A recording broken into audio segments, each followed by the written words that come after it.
very good afternoon to all of you and welcome on the Sunset Safari. My name is Jamie and this afternoon Fergus is once again on camera and we are live from the wildernesses of Africa, both the Masai Mara here and the Sabi Sand in South Africa with Tristan this afternoon. So because this is a live safari, it means that you can send through your questions and you can do that using the hashtag Safari Live on Twitter. Questions or comments or puns are all appreciated and we do look forward to hearing from you. As I said, we're starting off our afternoon safari with a rhino that is, well, really quite far away. I've been sitting hoping that it will decide to come wandering back in this direction, but it doesn't seem to want to. I think, it's hard to tell at this distance, I think it's one of the two males that we see around here. That's what I think it is. So we've got an exciting afternoon planned. After many a failed attempt at doing this, I'm going to return to where we saw those tiny little cubs not so long ago, in the hope that they're there. Oh, look, it's having a nap. It's having a little rhino nap. It's a perfect way to spend an afternoon on a Sunday. Oh, sort of awake. So for our new viewers, this is a black rhinoceros, or a hooked-lipped rhinoceros. The biggest difference, of course, being the feeding style, so the difference between the two rhino species of Africa, the white rhino and the black rhino. Silly names, really, but essentially the difference is that black rhinos are browsers, whereas white rhino are grazers. And the biggest difference that you will see within them, apart from their size, is the lips. So the white rhinoceros has wide lips, and the black rhinoceros has hooked lips. And we're very happy that we can actually sit and watch the rhinos here in the Masai Mara. Right, speaking of being in the Masai Mara, Brent took off very early this afternoon. I think he said he was on his way to the Tanzanian border. But don't let me tell you, why don't you go and find out from the man himself. Well, welcome, and isn't this an absolutely glorious afternoon here in the incredible Masai Mara in Kenya. My name is Brent Smith. I have Craig the Batman on camera today, and we are indeed heading south. We had a quick stopover to clean one of the river cameras on our way down, but we are going to head down. So we've had quite a few crossings, and I want to know where they're going. Are they hanging in the Mara for that little bit longer but closer to the Tanzanian border? Or are they crossing and are they heading south at a rate of knots? Ooh, it's bumpy here. Let's do that, yes. So that's what we're going to be doing. So we're going to be heading south. We're probably about half an hour to 45 minutes to the area I really want to start checking first. As we know, this area is massive, and some days we cover well over 100 kilometers in a drive. So unless we find something to... Whoa, corrugations are horrible. Unless we find something that really grabs our attention on our way down, we're going to be constantly moving. Remember, hashtag Safari Live if you have any questions. It would be great to hear from you. Now, let me try and find a spot with less corrugations. Let's see if that works. There we go. That's a bit better. Now, sometimes the trick with corrugations is to actually go a bit faster, and then you slide over the top of them. Now, Scotty's also out. He's headed slightly more east. He heard a report of a leopard, and he's going to try and see if he can find out that leopard down to the southeast towards Purangat Bridge. And, well, there we go. That's the Mara plans, more or less. Let's see if my good friend Tristan, who's good at finding leopards but struggles to identify birds, is doing back on Djuma.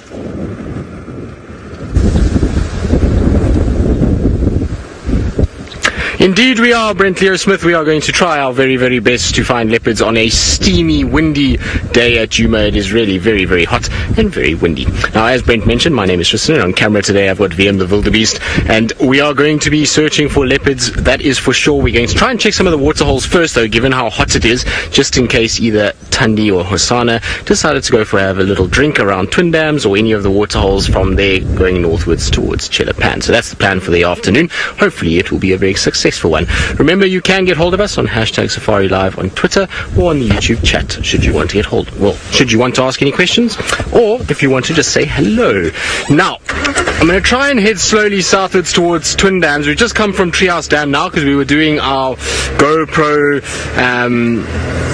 time-lapse things that Sebastian is wanted to do, and Vildy's diligently carrying on with it. And so we've just come from Treehouse now. There's nothing at Treehouse itself. I did see tracks for Shadow from last night that were in that area. Now, there was a bird that just flew across, but I don't know if we're going to be able to get it, VM. I just want to try and have a look quickly. It flew into the left-hand side, into that guarri bush on the left-hand side there, and it was a grey-headed bush shrike by the looks of things. So Vildy, it's right at the bottom of the guarri bush, just above the ground. So at our, I would say, 11 o'clock maybe is where it's going to be. Maybe if I just try and get us in a little bit closer. So there we go, at the bottom over there, behind that buffalo thorn. Can we see it? I'm giving VM an impossible task here, given the amount of vegetation that is in the way. Don't worry, VM, it's flown away anyway. So we're going to have to just carry on. I'll try go a little bit forward and see if I can find it. But it is a beautiful bird, so it's a nice bird to see. The Night King, you're asking how many Djuma can you fit in the mares? I think that's what I got. Sorry, it broke up a little bit, so I'm hoping that's what I heard. So, if we take just Djuma without Chitwa, we will fit probably about, what is it, 1,200, is that right, VM? Somewhere around there. I think it's about 1,200 of them inside the Masai Mara, so that gives you an idea of just how big it is in comparison to where we are here. So we are only about 900 hectares on Djuma, and if we include Chitwa, then that takes us to about 1,300. That's as much as we go. So in acres, that's about 2,600 acres, or about 1,800, 1,900 acres if it's just Djuma. The Masai Mara, on the other hand, is about 120,000 hectares, so it's a big difference, and it's a lot more. So it's 120 times. Is that right, Phil? Is my maths correct? 120 times if it's 120,000? 1,200 into 120,000? How many times?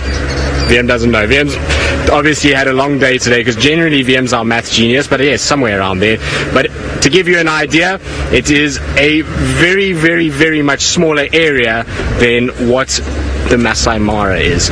And it's amazing actually how dense the animals are here. So often people will say that the Masai Mara, there's so many animals all over the place, but if you have to think of the scale of the area that you're in and how far you can see from any single point, there is just as much biodiversity here. In fact, probably more, given the amount of tree and plant species that we get here, as well as all the birds as well. So it really is an incredible ecosystem that we're in, and that's why we're lucky and we can have areas that are slightly smaller in the Sabi Sands and still be able to see as much as we do. I wonder if Janet Jackson is home at the moment. I don't think so. I haven't seen Janet Jackson in a while. Nope, no Janet Jackson there. So we are going to probably carry on towards Twin Dams, and while we do that, let's go back to Jamie, who's got the beautiful Black Rhino. Our beautiful Black Rhino has been exceptionally patient and is allowing us to sit with it and just watch it go about its afternoon business, which is really quite special that we get this opportunity. Rishi, no, Black Rhinos are not always alone, and they're actually more social than commonly thought. About 20 years ago, the general understanding was Black Rhino are grumpy, solitary creatures, and that's not entirely the case. The Black Rhino bulls are mostly on their own. So the sexually mature, dominant bulls of over 8 years old are usually on their own, but it's also quite common to find them with a family group, with a female and an older calf and a younger calf. And often the older calf, once the female's given birth and her new calf is a little bit older, a little bit more steady on its feet, often you'll find her in the company of the younger calf and the older calf, and occasionally with the daughter as well, with her calf and a nice, lovely little crash of rhinos, so a family of rhinos together. So although they are slightly less gregarious than the white rhinoceros, they are not completely solitary as used to be believed. And in terms of temperament, they're certainly unpredictable creatures for the most part. They've got very poor eyesight, and their tendency to when they can't see what something is and when they can't identify it by smell and by hearing, their tendency is to run at it in the hope that it runs away, which of course has led to the story of them being exceptionally grumpy creatures. They don't have to be, though. There are certain black rhino that I've encountered that are as placid as white rhino and will come walking right up to the vehicle, come and have a look, sometimes even sort of sniff around the front of the vehicle before moving off. So they don't have to be grumpy and unpredictable. And look, some of them are, and the scariest, hands down, scariest charge I've ever faced on foot was a black rhino called Elizabeth. And Elizabeth just did not take kindly. We were busy charting black rhino middens, and we were plotting them to try and get an idea of distribution and resource usage. And we found her midden, realized how fresh it was, looked up, and there she was. So we tried to walk away from her, and she looped us and went downwind. So we basically walked straight into her, which at that point was the final straw. And she decided she was going to come and scare us, and she raced, properly charged us, turned at 2 meters with lots of shouting and clapping from our side, turned basically, I mean, a black rhino can turn in the sort of the length of its body, if that makes any sense. So they look clumsy, but they're not. They are actually quite agile, and they can change direction exceptionally fast, which I'm very grateful for.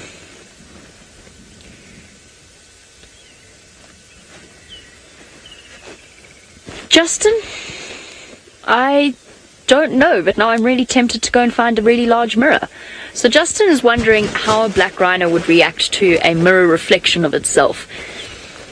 Their eyesight isn't fantastic, but I suppose if it were right on top of it, it would be aware of it. They're not like whales, dolphins, or elephants, which are quite self-aware. Dolphins are, of course, famous for being able to identify the fact that what they're seeing is a reflection of themselves. So I don't think a black rhino would respond like that. I think it would probably respond like a dog or a cat that sees a reflection. And in fact, what you'd probably find yourself with would be 7 years of superstitious bad luck. Perhaps the rhino would, because I suspect it would probably break the mirror. Maybe a reinforced mirror might bash its horn against it a few times. I honestly don't know. I don't know if anyone's ever tried it, but that would be my guess as to what would happen. I'm now exceptionally tempted. I imagine that our budget does not extend to buying large mirrors and putting them in front of rhino, but if it did, I would be very curious to see what happens.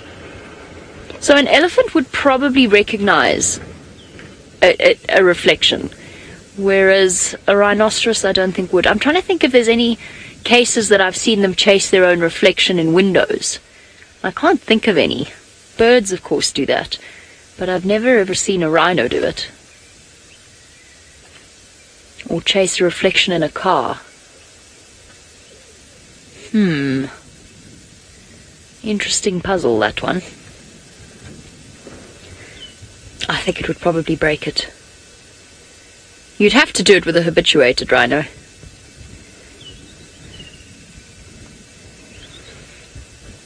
There's definitely an Aesop fable in this.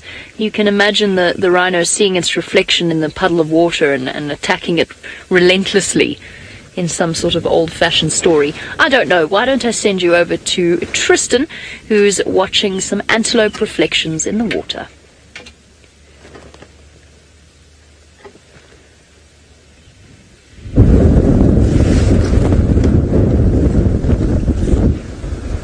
Well, not at the moment they're not, because one is the wind is blowing so hard that there's just a chop on the water and no real reflections that we can see, and secondly they finished with their drink and are starting to move off now, so they're going back into the comfort of the Mulawati for some shade, and that's those nyala that we're talking about. So it was a couple female nyala that came down to drink, and they had a quick drink, and with this wind I'm sure their hearing is being disturbed quite heavily and they can't kind of gather what's going on, and so they quickly drink and then back into the shade, as well as I suppose that it is very, very, very hot this afternoon. Now there were a couple of Egyptian geese that were bobbing about as well. They seem to have disappeared for now, and there is a terrapin that is also now disappeared. Now that I look, there was a terrapin that was right up against the bank that was bobbing and floating in the wind, but unfortunately has also gone and left us for ourselves, or to ourselves. So we're going to carry on as well. We're going to try and keep meandering our way up towards Chelapan side. We'll check all the water little points as we go. There's lots of little pans as we head head northwards, and so they're the perfect place for a leopard to sleep after a meal. I believe some of the staff went out after game drive, and Hosana was busy feeding on this kill that Tundi had and finished it completely. So I'm not 100% sure that those leopards are going to be in the same place, but it's going to be interesting to try and see if we can. I'm pretty sure with the heat that we've got, they'll be in some shade somewhere close to a water source where they would have had a drink after eating, and so they won't be too far away, and it'll be fairly easy to find them.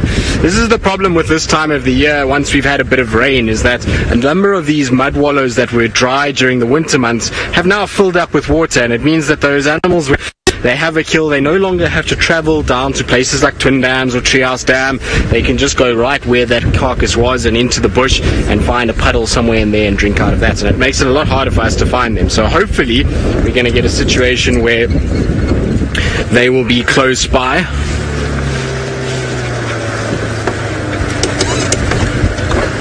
So, Russell, you're wondering if Shadow is taking over Karula's territory. Well, between Shadow and Tundi, they're both taking over a little bit.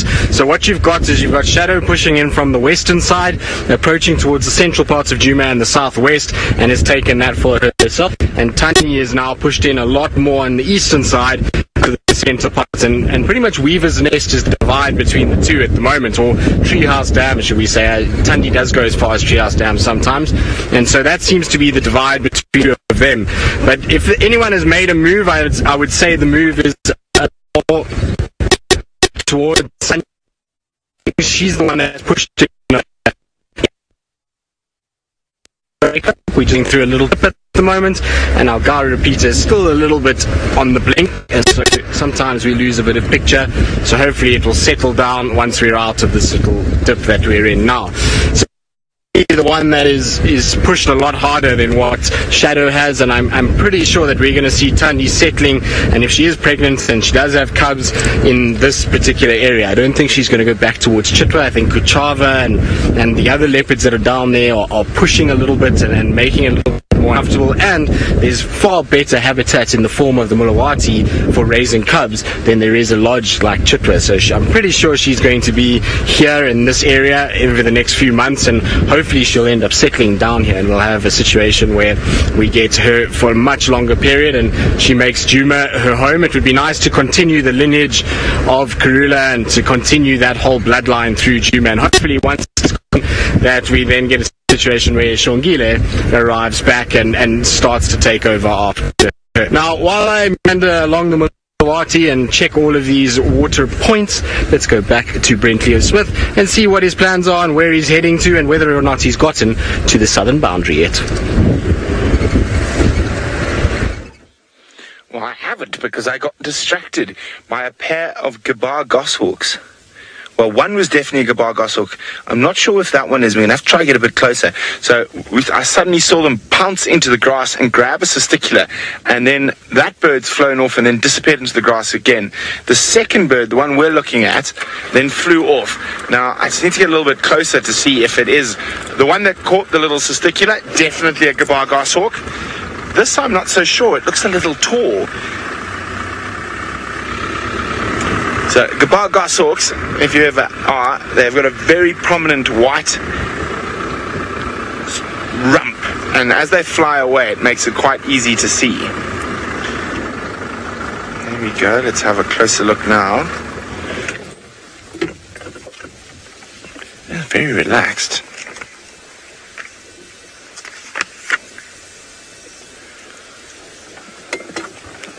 Beautiful bird. It is a Gabar goshawk. It looks like just quite a skinny one.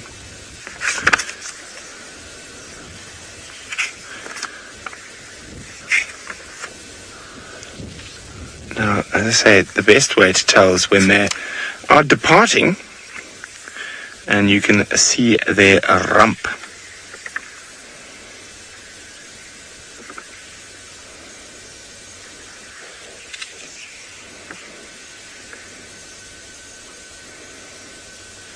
Now, it is quite difficult to see, but the red, it does look like it's got red legs, but it doesn't have a red beak.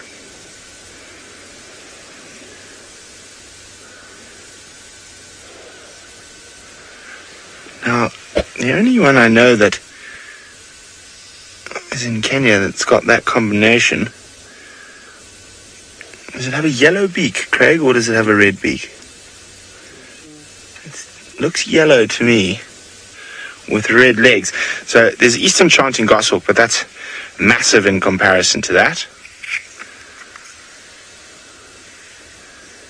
I'm just trying to remember. I can't really think of one outside the Eastern Chanting. It's got that coloration.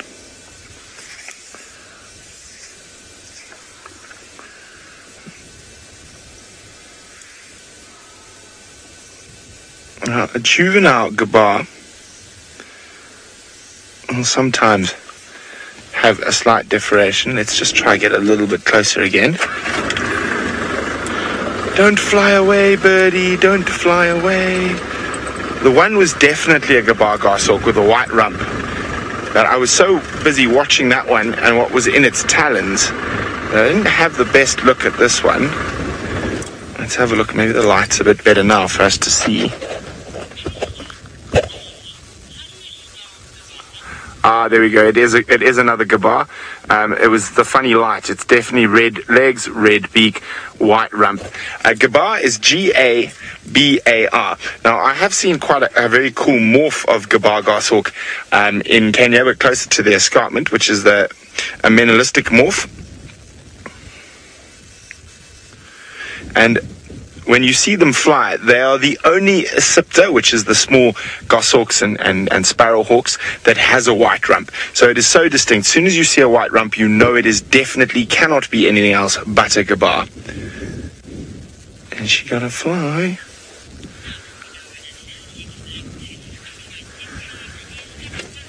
Okay, well, let's stay on that. I'm going to try to get it to fly because we are going that way down the road. So you can see the white rump. Let's go very slowly. There we go. As it flies away, you got it there, Craig. You can see that white rump, that diagnostic white rump of the Gabar Goshawk. Well, there we go. Birding lesson over for now. Let us go to Scotty D Safari, who is on the banks of the Mara River. Well done to Brent and Craig on their teamwork, identifying and showing you some wonderful shots of that Gabar Goshawk. Like Brent says, we are on the banks of the Mara River, quite far south. In the background, that is Lookout Hill. There is the Mara River. As you saw, there were lots of wildebeest and zebra that have come back into this area, which is a very pleasant surprise. My name's Scott, and I'm teamed up with Seb on camera. We headed out quite early this afternoon. We've got 3 Nat Geo friends on board with us, and we thought we'd try and show them as much as the Mara as we can during their stay here, and it's for most of their last night tonight. So we've headed off towards a crossing at kind of the main north and south crossings, and we missed it just by a few minutes. I'm sure a lot of you guys would have actually seen all those topi crossing. I think Steph was manning the river cams, but we sadly just missed that, but did get to see some awesome action with the crocodiles ripping apart 4 topi. And very interestingly, on our way to that crossing, we came across quite a tragic scene. There was a zebra lying on the side of the road that had been disemboweled and its kind of guts were hanging out and was still flapping around, and we couldn't work out what had happened. There was no predators around, and thankfully another guide who was thinking more clearly than me that came onto the scene helped us piece the puzzle together. And what would have happened is the zebra would have made the crossing, been disemboweled, but still be able to run probably to where it got to, about 500 or 600 meters away from the river, and then thankfully it died shortly after we got there, so it didn't have to suffer for too much longer. But it just goes to show how much carnage happens in and around this river. Interestingly though, the time that I've spent in this portion of the river, I haven't seen huge amounts of crocodiles. There's a lot of wonderful crossings that happen here. There's quite steep entry points that you probably saw when we were a little bit wider. There we go. So quite gnarly crossings, and I'm looking forward to trying to spend a little bit more time here next year when there are more crossings. I feel we may have missed a bit of the crossing action further south in this part of the river where we don't have any of our river cameras. Now, I'm sure you've already been reminded, but we would love to hear from you, whether it's your questions, your thoughts, or any comments. So please use the hashtag Safari Live to let us know you are there, and that is on the Twitter sphere. Very good. I think we're going to spend a few more minutes here soaking up this beautiful scene. Look at all these canoes. A few other touristas are also enjoying themselves here. And it sounds like Jamie has found a very cute animal that she would like to show you.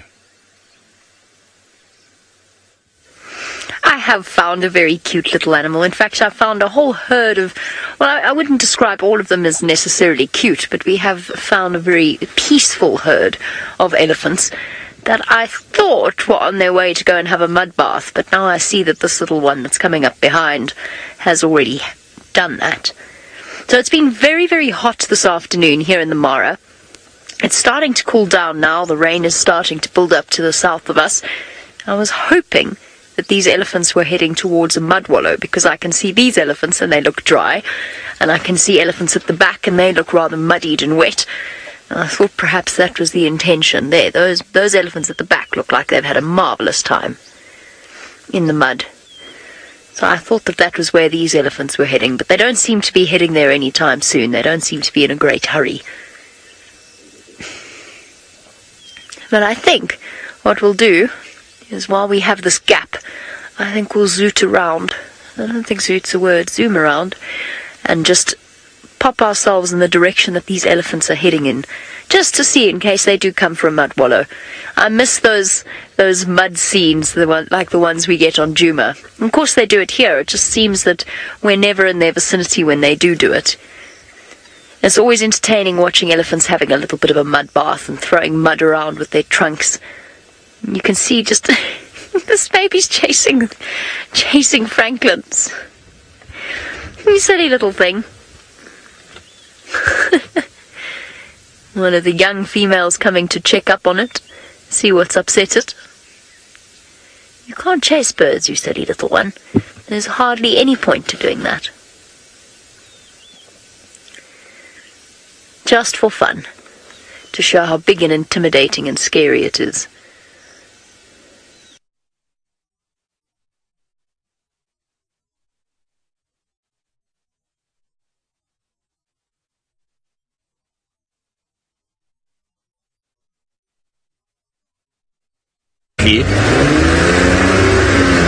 And there you go. So his tracks looked as though they came in this direction. So I just want to quickly check around under these shady spots and just see if none of them are lying around here. You never know. Maybe one of them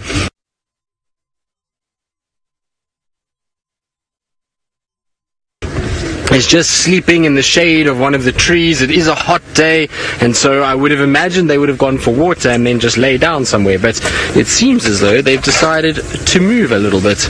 Now, Chitwa is not far as well, so I'm pretty sure it's a worthwhile place to go and have a look. So, Ian, you're asking if only leopards can climb trees, or can lions do it as well? Well, Ian, lions can do it as well. So, a few days ago, we had a situation where Tingana had 2 kills in a tree, and one of the Birmingham male lions was able to climb up and actually get to it and steal those kills. So, it is possible for lions to climb. They can climb. They actually do climb quite well. The problem with them is getting down. So, they're not very good at coming down and actually getting to the ground again. That's where their biggest struggle lies. Now, just trying to see from up on this bank if I can see across, because where we are on the other, when we were down in the riverbed, it's very, very low and it's difficult to see. But essentially, the tree that they had the carcass in is just on my left-hand side here, and so they were in this general vicinity, so Hosana and Tundi, but now it seems as though they've disappeared completely. I don't see any sign. We checked some of the water holes as we were driving down to this area, nose tracks that I could see, and so what I think I'm going to do is go and head slowly down towards Chitwa area and try and just, and maybe we get lucky with one of these leopards somewhere in that general vicinity. But I don't think we're going to have too much luck here. Now that the carcass is gone, it's not going to really tie them to this area. I thought maybe we would spot them from on the bank under some shade, but typical that our leopard friends make us work for it. It's normally the case. Leopards are like that. You've got to do a bit of work.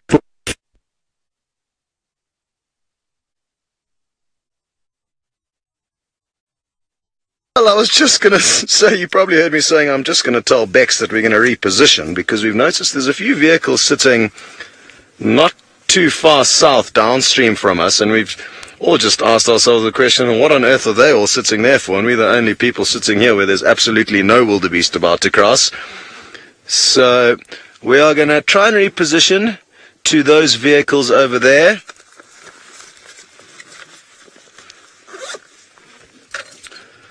Hello, Sierra. You'd like to know if these herds that we're looking at up ahead of us are migrating herds or if they are going to be a resident herd. And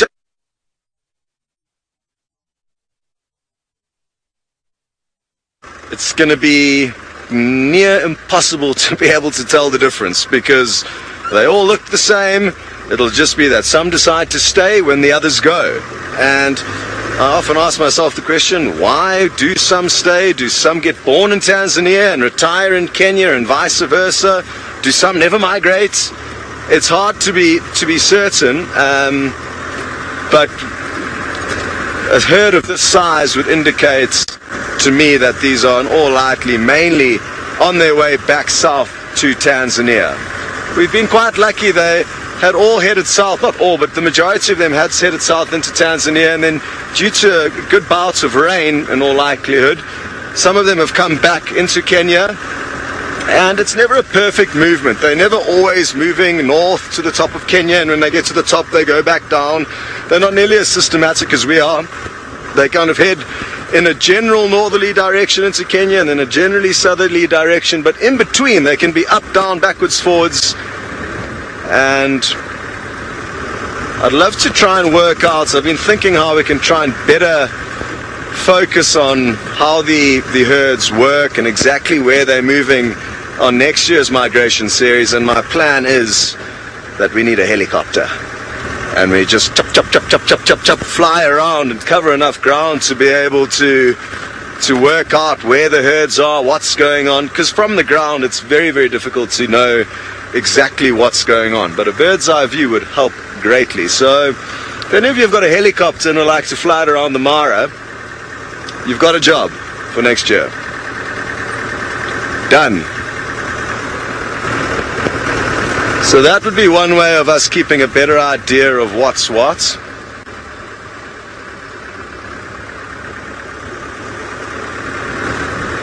Now I'm guessing, I was guessing there were some predators that these vehicles are looking at, because there didn't seem to be any wildebeest moving towards this next crossing point.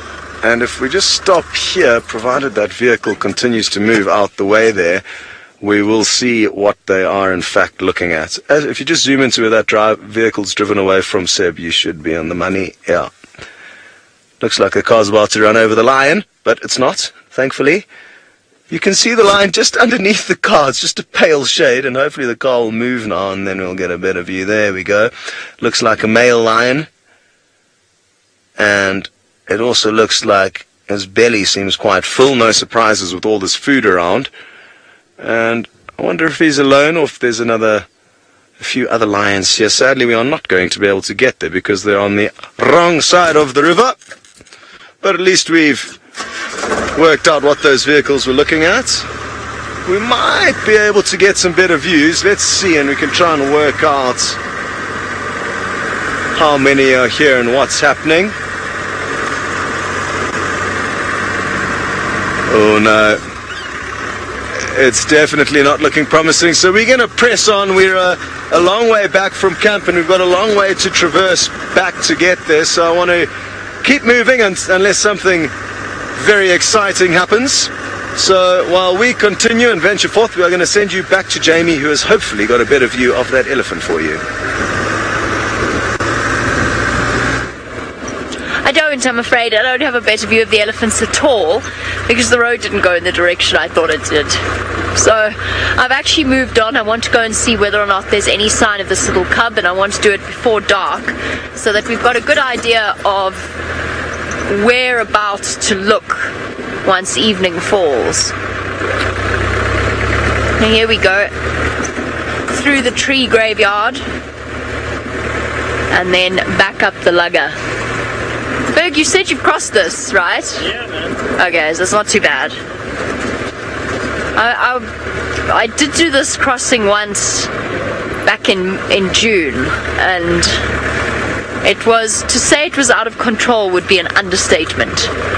It was completely just foot down and go. You sure? Very sure. Very sure, okay. Oh, it smells. Oh, yeah, okay. Alright. Phew, that was tough. That was a really tough crossing. Oops. Oh yeah, very stinky.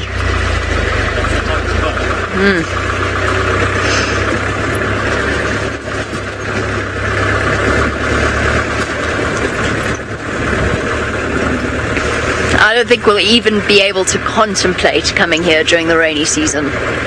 I don't think it will be on our list of places to go. So, by the way, we have an update from the guides that the little cubs of this particular pride have been brought to their first kill, or were brought to their first kill a few days ago. I'm really hoping that they're going to be there. So while we wait for our luck to turn and for the lions to pop out right in front of us, let's go and find out what Brent has found for you. Well, we've got one of the Salt Lick boys who is very annoyed at flies at the moment. It's actually quite funny, but there's gorgeous, gorgeous light. So for those of you screenshotters, this is a beautiful opportunity and to get some beautiful shots of this beautiful male. And there we go, Craig. So I'm going to say beautiful one more time. He's beautifully annoyed at the flies at the moment, and he keeps getting up, scratching his face, snapping at flies. There we go. Now, he's quite hungry, and I can't see any of his lady friends. I've seen 5, 6 different females, in the Salt Lick Pride before, and he also has 2 other males that form part of his coalition. Now, these guys do wander down into Tanzania quite frequently. We're only about 1.5 kilometers, 2 kilometers from the border now. Still no sign of the wildebeest that have been crossing, but I'm still the eternal optimist that we're going to find them as we get closer and closer to the boundary.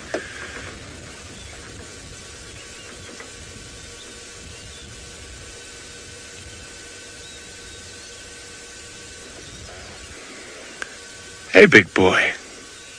Oh, shame. All the flies. No other lions to bite. Oh, Craig, did you see that bird flying past? There's not one we see too often in the Mara. Oh, he's disappearing. It is a blacksmith lapwing. Normally, there's a lot more spur-wing lapwing. Blacksmiths are definitely not as common. Oh, they're coming flying back towards us. They're not as common as the...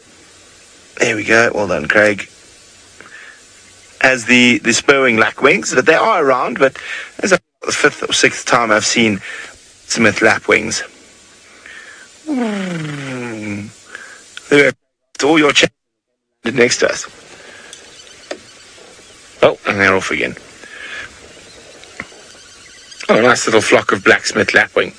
And no, they got chased by spur-wing lapwing. So off go the blacksmiths, and 2 spur-wing lapwing came in and said, none of this, blacksmiths. This is our turf. The balance have moved just a little bit further up. Now, of course, they're competing for almost the exact same type of area, these short, open grasslands next to water.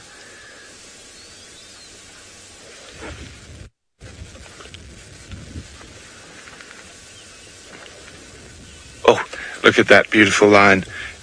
Just one more time for you there, Craig. Should I say it one more time? One more? Or should I call them stunning or gorgeous, rather?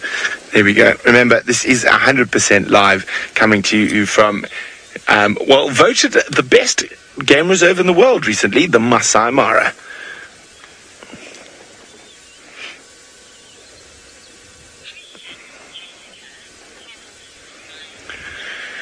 Hi, Jessica. Jessica is wondering, how old is this male lion? I would say he's between 6 and 8 years old. And so I would say they've probably taken over this pride quite recently. And there's 3 of them, as I said, but they are not by no means old boys at all. They are in their prime. and he spotted something that I spotted before him. Ha ha ha, Mr. Lion. Across away, and unfortunately for him, make a very good meal at all. There's a pair of tiny antelope on the opposite side of the little river system here that runs out of the salt lick, and there's a pair of Oribi antelope on the opposite bank that he's just suddenly spotted moving about there. There we go, you got him there, Craig. That would be 2 bites for a big male lion.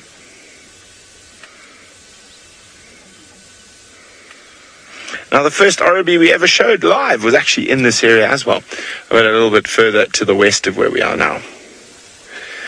Lots of Oribi in the Mara. We see more and more of them at this time of the year after the wildebeest have done a good job of culling all the grass, and there's not so many places for the Oribi to hide. I was having a quick look into the bulrushes up ahead in the reeds, and that's often where the rest of the Salt Lick Pride will hang out.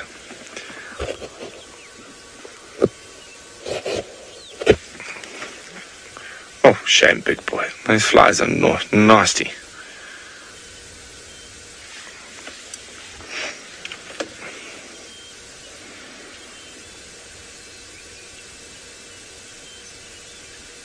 Now, one thing you'll notice here is that lions will often be out in the open even during the hotter parts of the day, and they are on average definitely far more active during the day than lions in the Sabi Sands.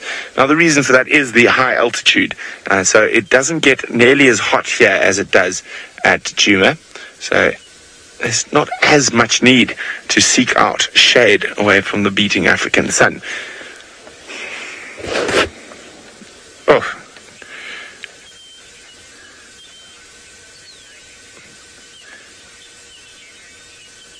Okay, well, he's tired and I'm on a mission looking for wildebeest and where they have possibly gone. But Tristan's also on a mission after big cats. But Tristan, it seems like I beat you today.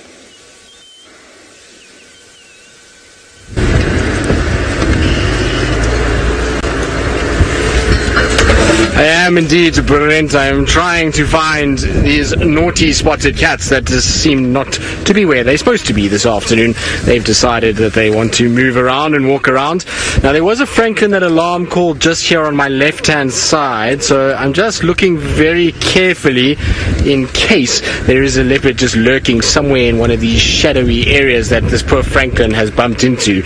And the thing is that it's the perfect place for a leopard to hide. It is thick, it is dense, there's lots of shadowy areas that they will blend in very well, so it's almost going to be a case of having just to bump into them rather than anything else. Now, the water source that I was thinking of is just here on my right hand side, so I want to just try and check this side and have a little look if there isn't something lurking in the shade over here. I would have thought they would have gone for water. After a meal, generally what you find is that they do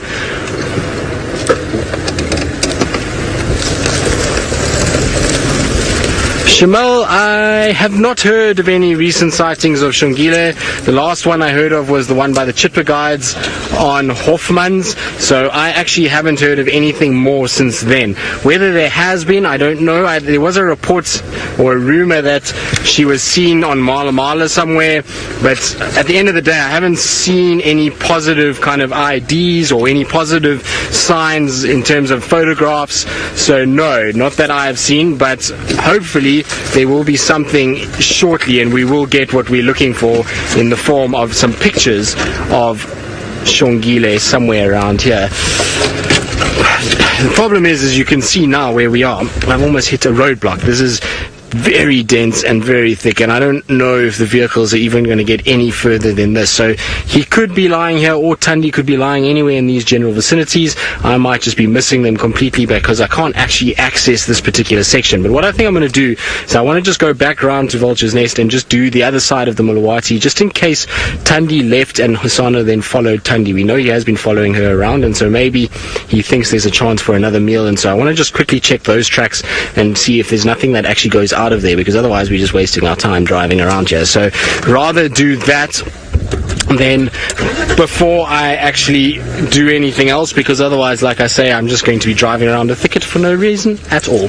Now, somebody who has had a little bit more luck than I have is Jamie Patterson, and it sounds like she has managed to find one of the big cats. We have indeed, but never mind, Tristan, I'm sure with your track record, haha, get it? With your track record recently, you'll be with Hosana in no time at all.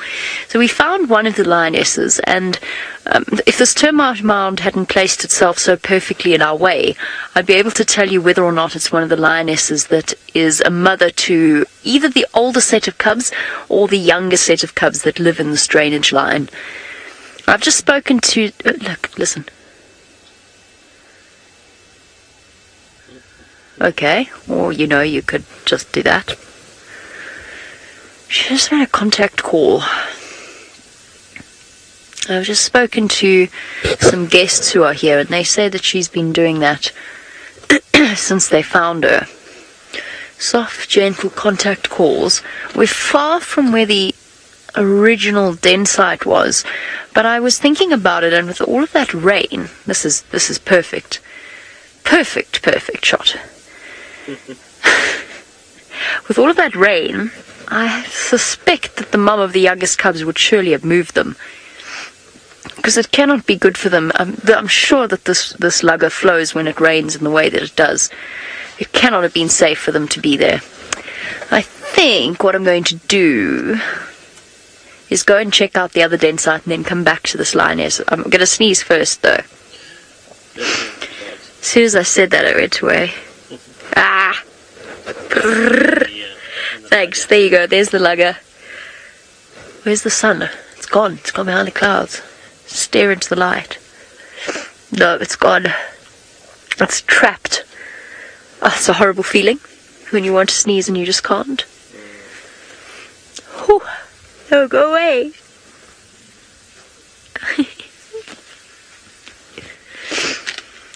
Okay. No, it's gone. It's gone. Anyway, that's the lugger that I think probably does flow when the water comes down in the way that it rains. So I suspect if this is the mother of the youngest ones, she would have moved them, not necessarily out of the lugger, but just further up. I think what I'm going to do is just go and check. Oh, hold on. There was some zebra in the distance. She looked quite full to me when I first saw her. Now she's looking back up again. Hold on. What's up, girl? What is up?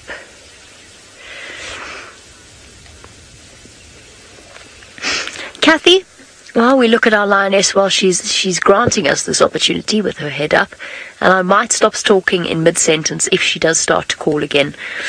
Kathy, you want to know what the darker marks are above the lion's eyes? All lions have them. And I suspect, it's just a pattern in the fur, but I suspect it probably serves to emphasize their facial expressions.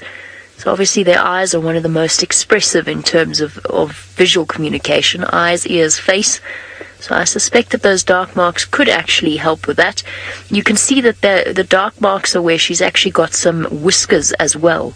Oh, bye.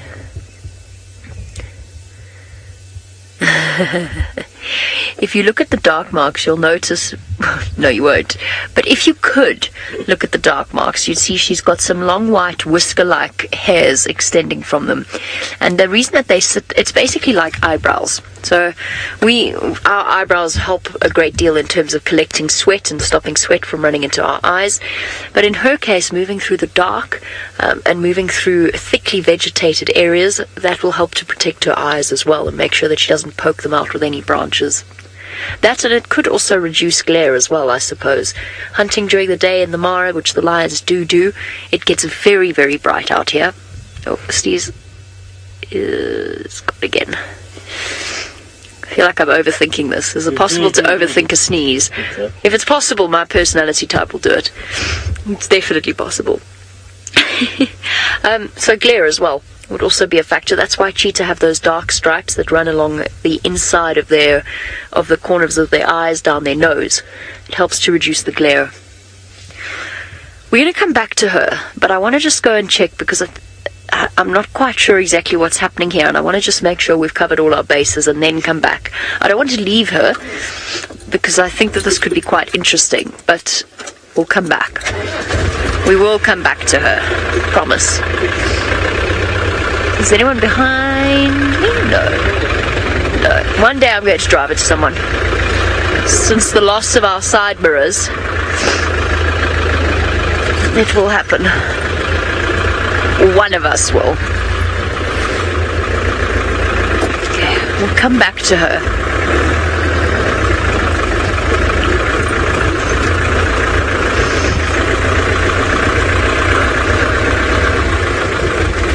Okay, we're going to start making our way. I can see there's another vehicle there, which means there's more lions over there.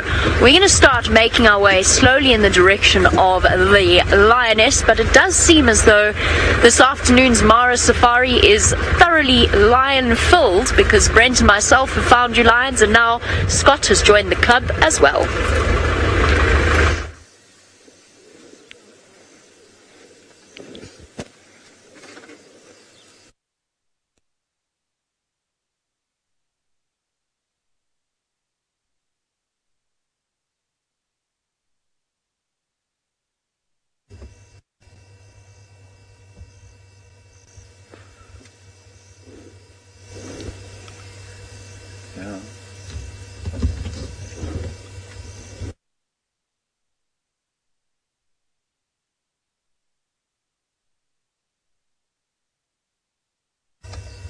Well, they managed to get.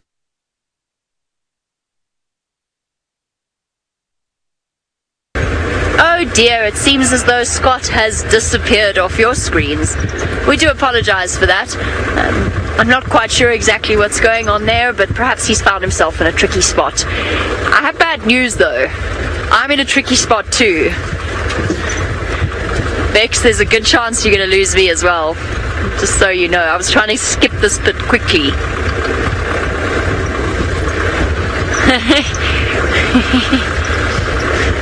Rex says we've just got to have faith. Okay.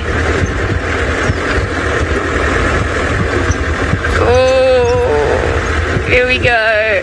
I'll try to go through quickly.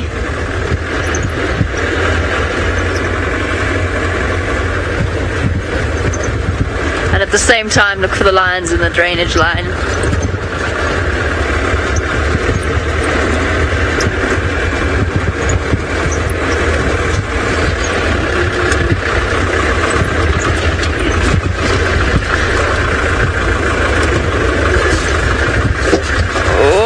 Clunk.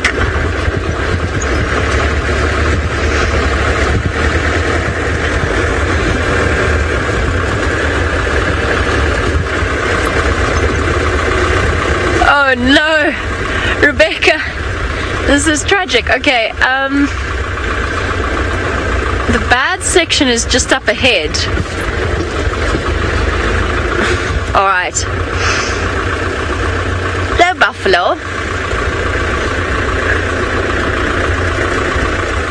Okay, let's stop and look at the buffalo for a little bit. Although I'm scared, I don't really want to sit still in the bad signal patch.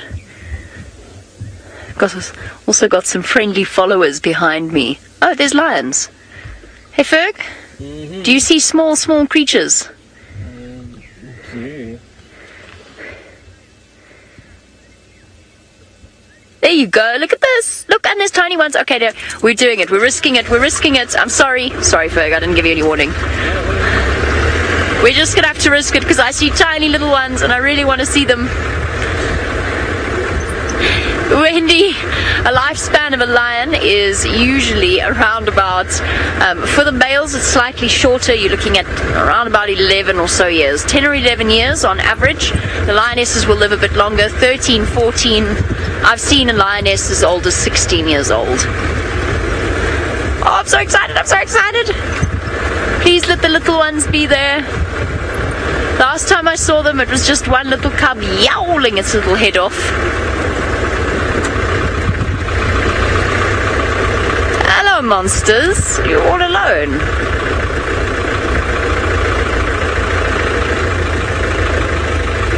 I don't think I see the tiny ones. But let's just... No, I can see a lioness.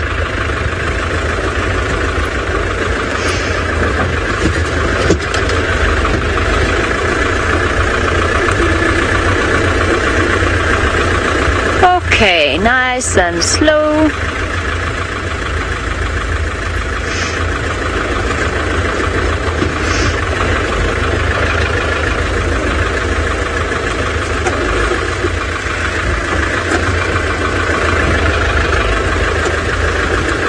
Hello, little bundles of fluff. You are too sweet. What have you got in your mouth, little one? What is that? Yummy. A bit of skin. Delicious. Perfect chew toy for a little lion cub.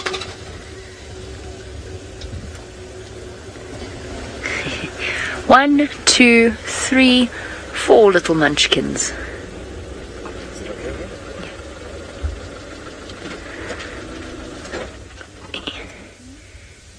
Absolute little teddy bears.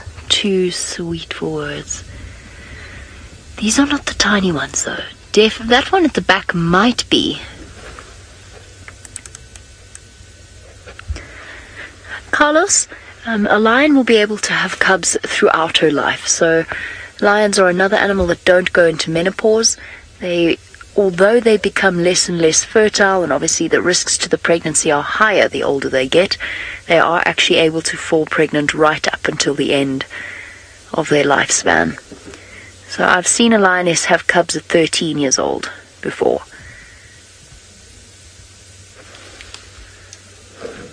She's roaring.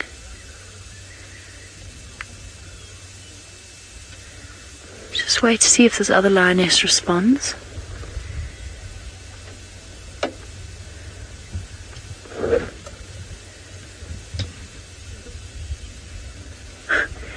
So she waited until we left to roar. It's an unusual time of day to roar.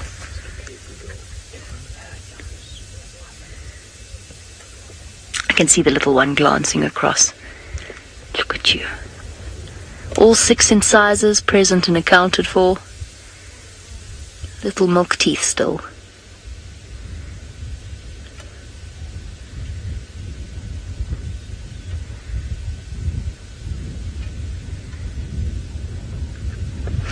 David, you want to know what the chances are that buffalo that we saw over there is going to kill the cubs? Buffalo do kill lion cubs. It is something that does happen, especially young lion cubs, because when they're very, very tiny, they're completely unaware of the dangers around them.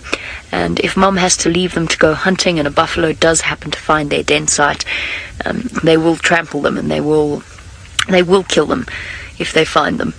But at the moment, with these cubs at this age, no, I don't think that there's a chance that the buffalo will kill them. The lioness is with them, she's aware.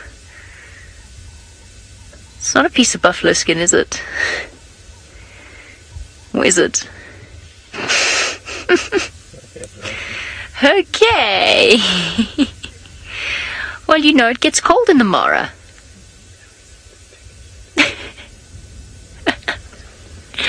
Oh dear. Oh, a woolen blanket. Obviously fallen off the car. Oh well, it belongs to the lion cubs now. It's a proper dog blanket as well.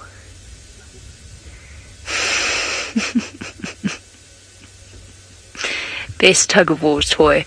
I'm laughing because I don't think that poses any danger to them, any more than it would a puppy. I don't think that they're going to pull that apart, and as soon as they get bored with it, we'll be able to pick it up and rescue it from them. But at the moment, I'm having a good chuckle because I'm just imagining them all curled up under a doggy blanket. And that, ladies and gentlemen, is what happened to the last person who camped out in the Mara without being in a tent. Sorry, I shouldn't say things like that.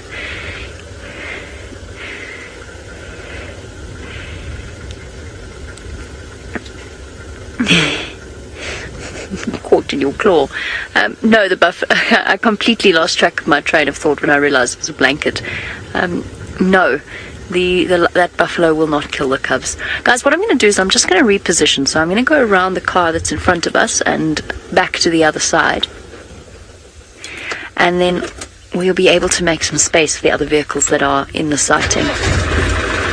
What are you doing, little mistress? Oh, there's a Djuma mount.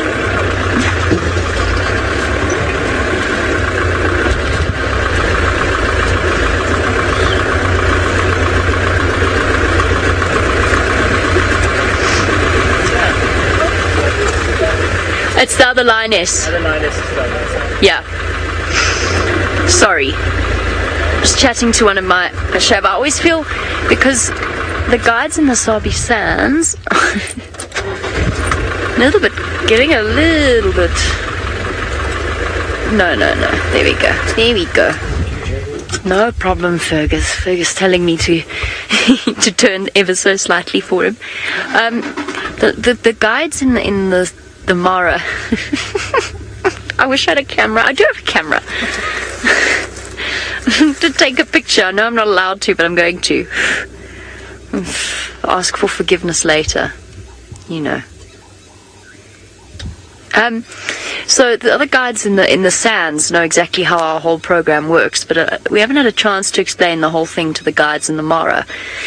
So I always feel terribly inconsistent. Sometimes I'll stop and chat to them, and sometimes I'll just sort of wave at them and continue talking. I always feel a little guilty. Where did you get that?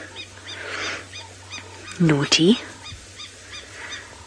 So this is the mother of the older cubs, and I think all of these cubs come from the same litter. They're definitely not the young ones that we saw here a few nights ago. Actually, it must have been about 2 weeks now. I don't know if Faith is in final control, but maybe she can remember when we saw them. Hello. Are you getting brave? So brave.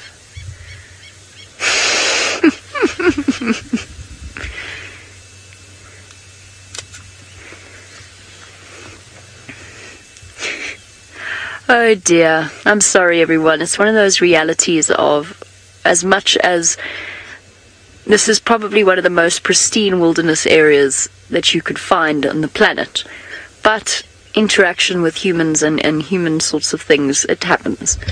Luckily it's not a piece of plastic or litter or something that they can choke on. It's just a dog blanket. And some cold guest.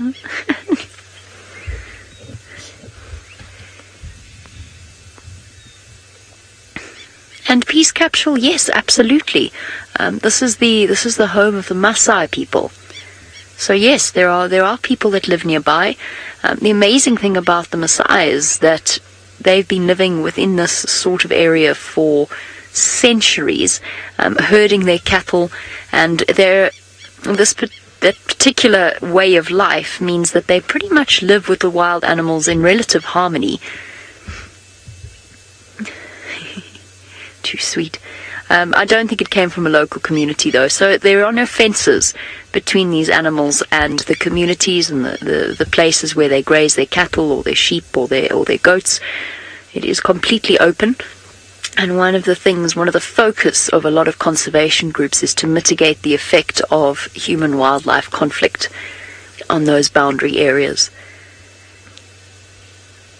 It does mean that these lions are completely safe.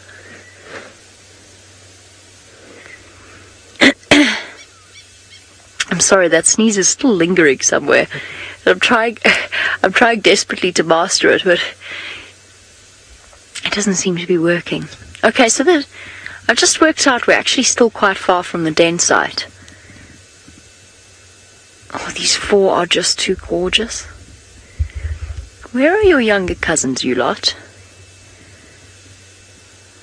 I'm not going to chase them off the blanket. I will collect it, but I'm not going to do it now while they're playing with it. I'll wait until they've forgotten about it. They're little. Attention spans are short.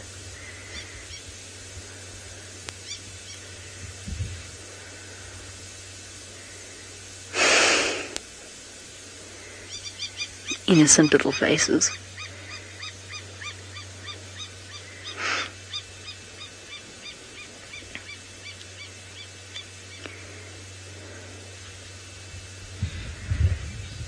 Okay, for those of you that have just discovered this live stream, so I don't really want to tear my eyes away from the Lion Cubs, but those of you who've just discovered the live stream, my name is Jamie, and this afternoon Fergus is in charge of bringing you these amazing images.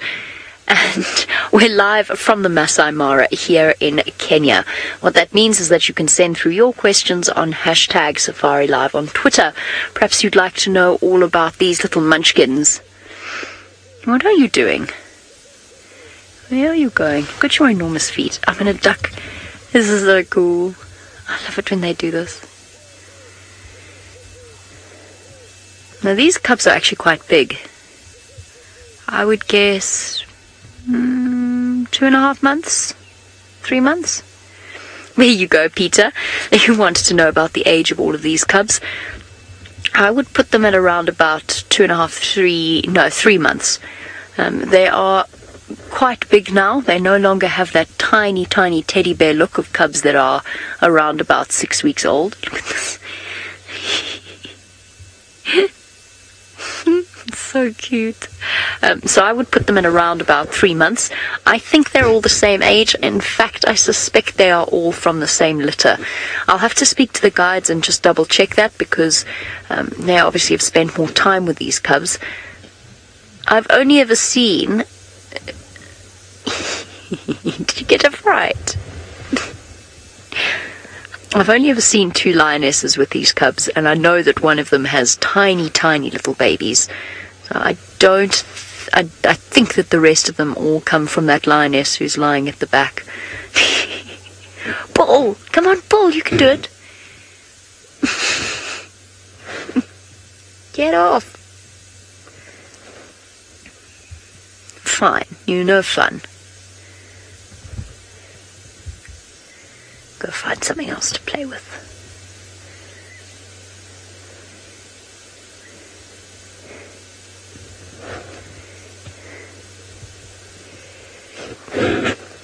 Mimi, the reason that they are called cubs, I mean, it's a small linguistic distinction. And the reason that they're called cubs and not kittens is the fact that they belong to not the felid genus, which includes the smaller species of cat, house cat, domestic cats, servals, well, sort of servals. Servals will fall under that grouping. They fall under the Panthera genus. So Panthera cats, the big roaring cats, have cubs. And the big cats have cubs.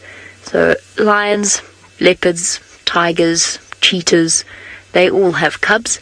Dogs have pups, and hyenas have cubs. And it's a distinction that isn't always all that clear, because of course hyenas are neither dogs nor cats. But if you go back far enough, cats and hyenas are more closely related than hyenas and dogs are. So that is why, or one of the reasons why, they are called cubs. I think I suppose you get bear cubs as well. I wonder what the exact distinction is.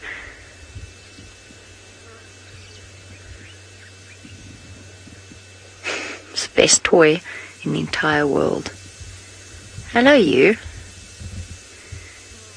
You're a little bit slinkier than the others. Oh, listen.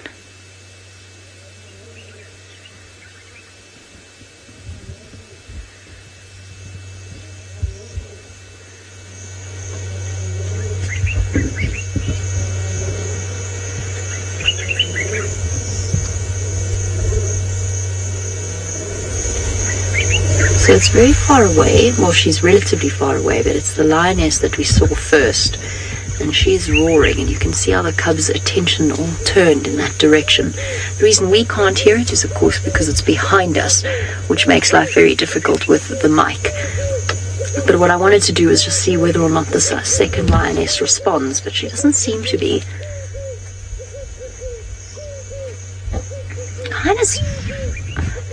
It's sort of strange in a way. I mean, it's not typical roaring time, if you want to call it that. She knows where the rest of the lions are. The other lioness is not responding. The cubs are not responding, and I'm not quite sure exactly why she's roaring that way. I mean, obviously we know lions roar for a couple of reasons. One is a sort of look at that. One is a contact call between members of prides or coalitions. The other, of course, is to announce to rival prides and coalitions where their territories are and to warn others to stay away. Oh, you are too precious.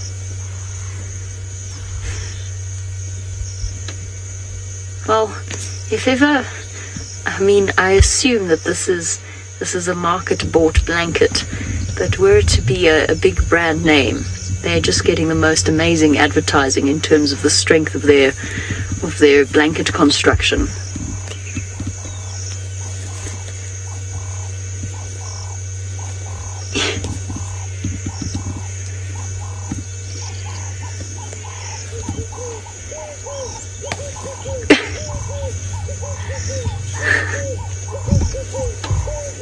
Oh, now we're going to have a proper tug of war.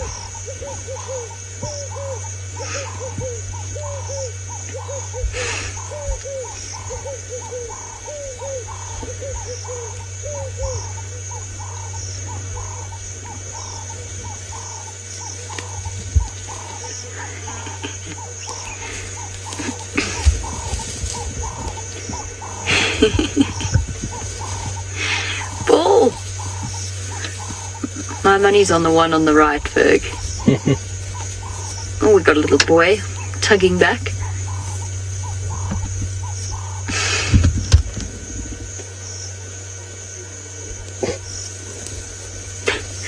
While we watch the lion cubs play with the blanket, let's go across to another man-made feature of the Masai Mara.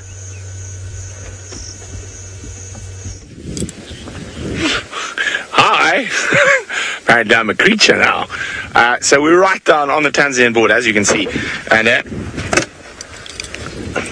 you can't help yourself when you see something like this. You just have to climb it. From Nigeria at the moment. Well, here we go. Tanzanian border, legally there for a little bit. But from Nigeria, we're spot. A cheetah sitting on one.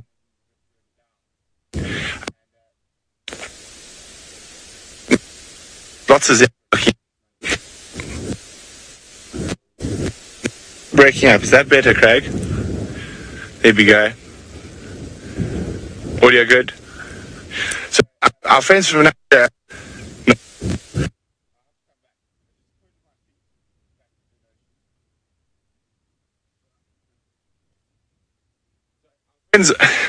From Nigeria, apparently there's a new craze in certain parts of the state, and it's called earthing. Now, without even realizing, I'm sort of an earthing expert, and apparently all you have to do is just take off your shoes and walk barefoot, which I do most of the time. So there we go, a new thing called earthing. Very strange indeed. So now, apart from looking for cheetah down here, so there's two boys. This is an area they're seen very commonly. The other thing is, the spot where I saw the white hyenas was just below that Inselberg over there. So we're going to start heading in that general direction. Oh, are those wildebeest? No, just zebra. Our search for the missing wildebeest continues. I've seen a few small groups down in Tanzania, but nothing big yet. Okay, we're going to keep searching for possibly a white hyena or the two male cheetah. While we do that, let's go see how Tristan's adventures in the greater Kruger are going.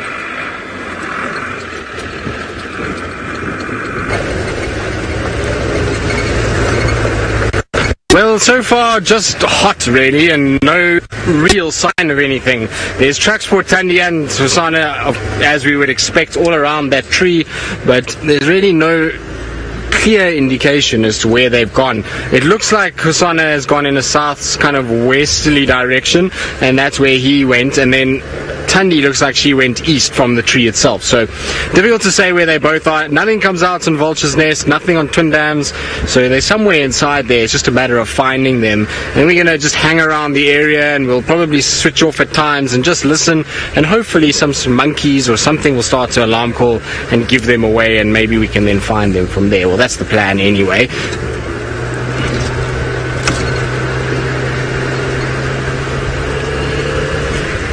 Ali, you're asking if Shadow and Tundi would be aggressive over territory. Well, most certainly, now that they both are adults and they've both got their own little cubs to worry about, they're going to be very defensive of their territories, of where they have their cubs, of the food and water resources that they have in those areas, so they're not going to really tolerate each other too much at all. I'm pretty sure if the two girls come together, there will be lots of growling and lots of drooling and foaming at the mouth, much like if two males came together. I would imagine it would be very similar between the two of them.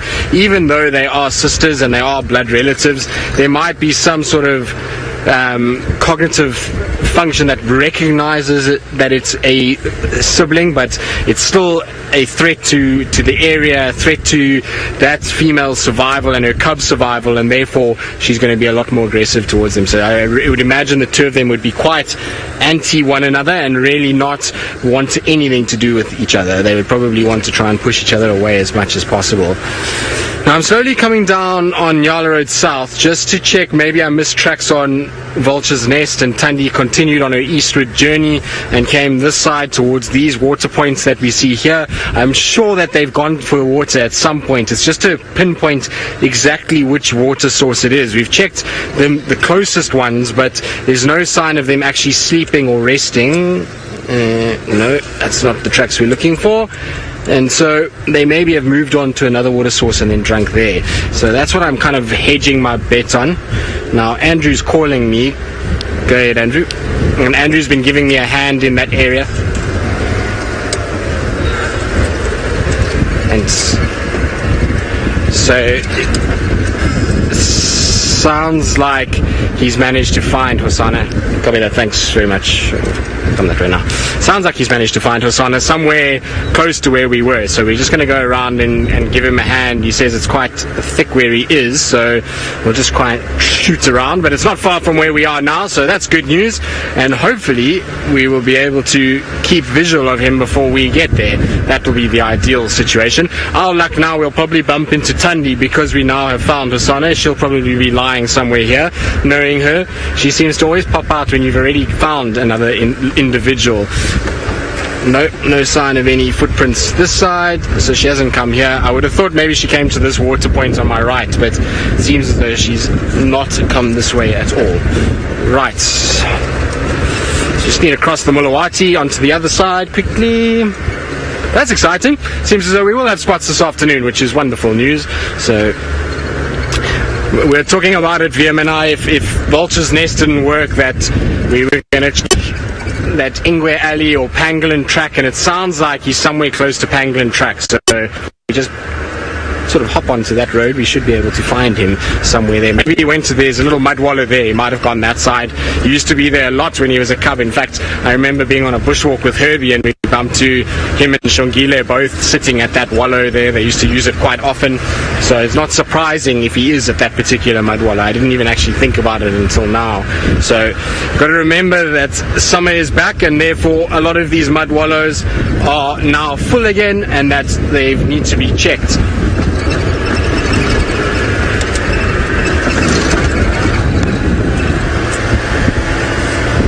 So I believe a lot of you are very excited for our afternoon spotted cats, and it will be exciting. It's always good to hang out with Hosana. He's such a character. He seems to always be up to something, much like Tumba. The two young boys are such quality when it comes to sightings. They very seldom sit for long periods of time. They seem to be just like a teenager or a kid. They get kind of ants in their pants and they've got to try and move and walk around and try.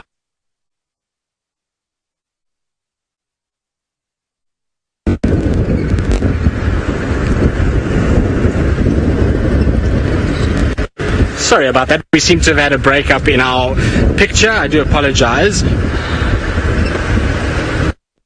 My favorite leopard currently at the moment is Tumba, that we're seeing a lot of. Tumba and Tundi, those are my two favorites. Tundi has been a favorite of mine, and well, Tumba has just been an absolute champion over the last few months. So I've spent a lot of time with him and really love enjoying his presence and his time, and so he's really become one of my absolute favorites. And then, well, Hosana, you can't help but not like him. He's kind of first up. I didn't really get to know him very well. I didn't spend much time with him, but there he is right there in front of us. And so over the last few weeks, I've been spending more and more time with young Hosana, and he's really growing into an absolutely wonderful individual. So I've thoroughly enjoyed spending time with him as well, but definitely Tamba and Tandi are my two favorites. Oh, there we go, a little scratch. So he is exactly at this little water point. So Wiem and I were saying, like I was talking about just now, that he might have gone towards Ingwe Alley Mudwallows or to Pangolin Track Mudwallows, and so there we go, there he is. Oh, are the flies giving you trouble? You look like Brent now. So Brent was having fly trouble, and well, now Hosana does as well. We'll have to ask Brent for some tips to tell Hosana how to get rid of them. And the reason why he's going to be getting a lot of flies is for two reasons. One is that he's lying next to water, and these flies are coming to sequester moisture from the mud areas and on the edge of the water point. And the second reason is he's probably got residual bits of meat and various other things on him that is attracting those flies towards them. The scent of it is what's attracting them. So what are you doing?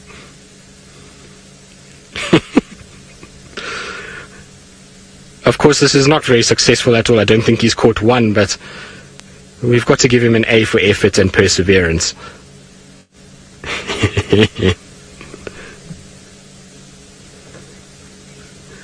Alan, you say it's just like a human child playing, and exactly, Alan, so what I was referring to just now while we were driving here is that Hosana and Tamba, both of them are young individuals, and that's not very nice to turn your back to us, but they're both young individuals and they still have that youthful exuberance, and so they often are quite playful. They jump up and down trees, they chase francolins and various other animals and flies and all kinds of other things. And as they get older and they become bigger and more dominant, so they become a little bit more lethargic and they won't really worry about doing all of those kind of things. So they still are young at heart, and therefore have got this youthful, playful nature that we see where they catch flies and do all kinds of other things. And that's why spending time with them is just such a treat. And you know, over the last probably 2 months, we've had a lot of time with leopards, and particularly these young boys, and if you sit with them for long enough, they generally give us such an amazing experiences, from hunting to playing with flies like we see now, or up and down trees. We really are spoiled that we can sit for long periods and really enjoy the beauty of them. Right, now I'm going to probably just reposition ourselves a little bit so we don't have to stay at the back of poor Hosana's head, and while I do that, let's go back to Jamie and her beautiful cubs and their woolen blanket. Speaking of young at heart, of course, we've got these 4 very playful bundles of a lion, and they are having the best time now that it's cooled down, bouncing about, fighting each other, fighting over the blanket, fighting with each other and over the blanket. And there's a serious tug of war going on. They really are enjoying themselves. Every now and again, one of them just gains control. 2 little boys that I've seen, 1 little girl. I'm not sure of the sex of the 4th one. We've definitely got a lovely mix here. I think it might be 3 little boys. The mystery one is that one that's on the bottom.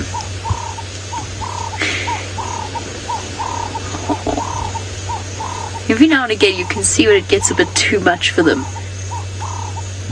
Like with that one in the middle.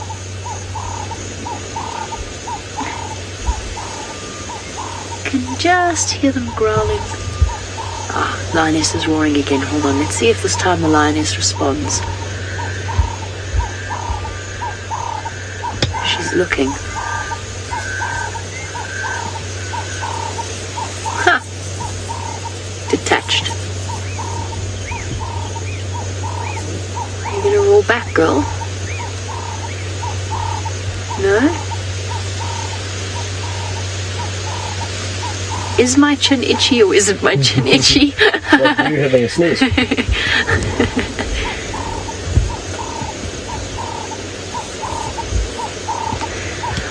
Bronwyn, it's unusual.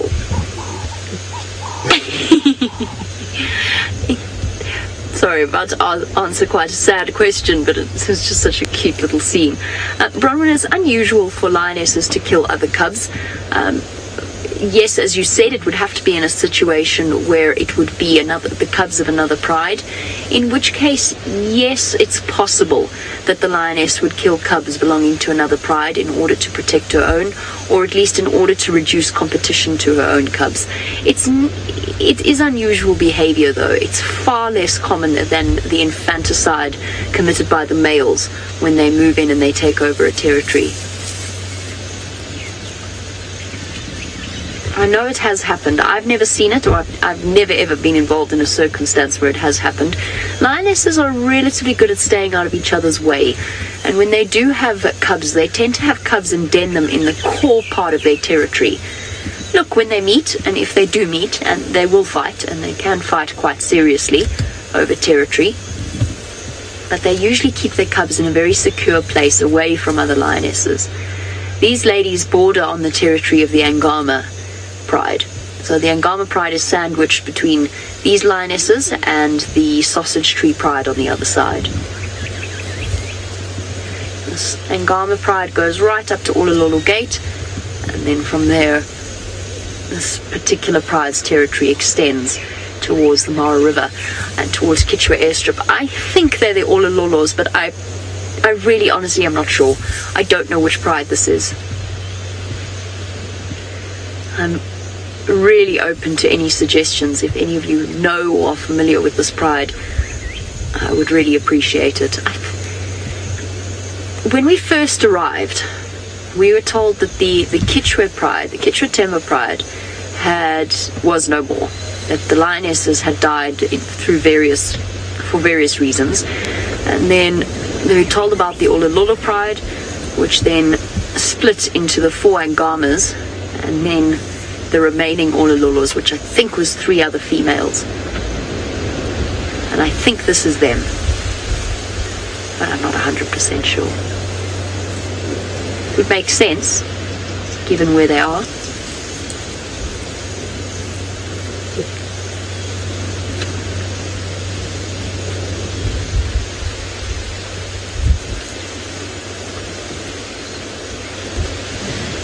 This is such an utterly gorgeous scene. I can't begin to tear myself away. So we're going to sit here patiently and wait and see if the younger cubs are brought out to join their older cousins.